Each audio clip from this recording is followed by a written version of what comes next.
Pada tahun 1860, seorang naturalis Prancis bernama Henry Mulhout menjelajahi hutan Kambodia dengan tujuan menemukan serangga eksotis. Namun, apa yang ditemukannya jauh lebih mengagumkan daripada yang pernah dibayangkan.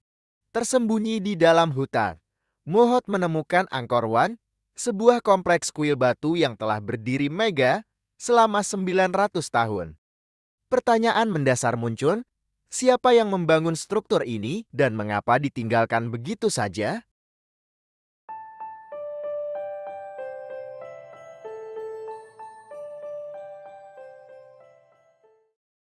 Pertanyaan itu tetap tanpa jawaban selama beberapa dekade hingga akhirnya sebuah kisah dari abad ke-13 di Cina muncul. Seorang penulis menggambarkan Angkor sebagai sebuah kota megah dengan bentang fantastis dan penduduknya yang cerdas. Namun, tanpa bukti yang memadai, misteri Angkor tetap abu-abu. Para arkeolog memutuskan untuk menggunakan teknologi modern untuk mengungkap rahasia Angkor. Dengan gambar radar dari luar angkasa, terungkaplah bahwa Angkor jauh lebih besar dari perkiraan sebelumnya, menjadi sebuah kota seukuran London. Sekarang, Angkor Wat tidak hanya dianggap sebagai kuil mega, tetapi juga sebagai bagian dari kota yang pernah menjadi salah satu yang terbesar dan paling canggih di dunia. Dengan ukuran yang melebihi katedral manapun, kuil ini menjadi salah satu struktur terhebat yang pernah dibangun. Menara-menaranya membentuk siluet bunga teratai dan dibangun 100 tahun lebih awal daripada Katedral Chartres di Prancis. Bangunan-bangunannya teratur dengan skala yang sulit dipahami, dan relief terpanjang di dunia menghiasi koridor-koridornya. Meskipun teknologi modern telah mencoba untuk menyamakan presisi konstruksinya, keajaiban Angkor Wat tetap tak tertandingi. Charles Higham, seorang arkeolog, telah mengabdikan hidupnya untuk memahami Angkor dan budaya Khmer.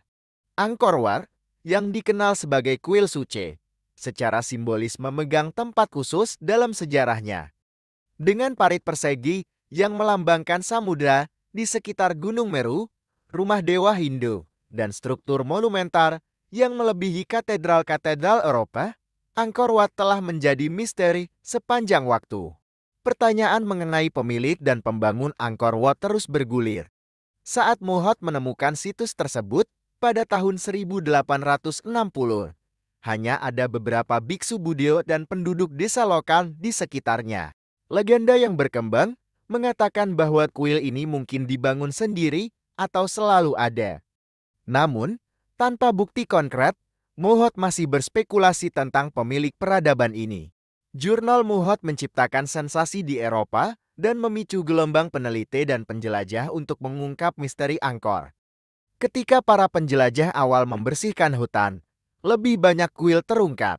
Dinding-dinding monumen ini dipenuhi dengan ukiran rumit yang menggambarkan legenda dan agama kuno.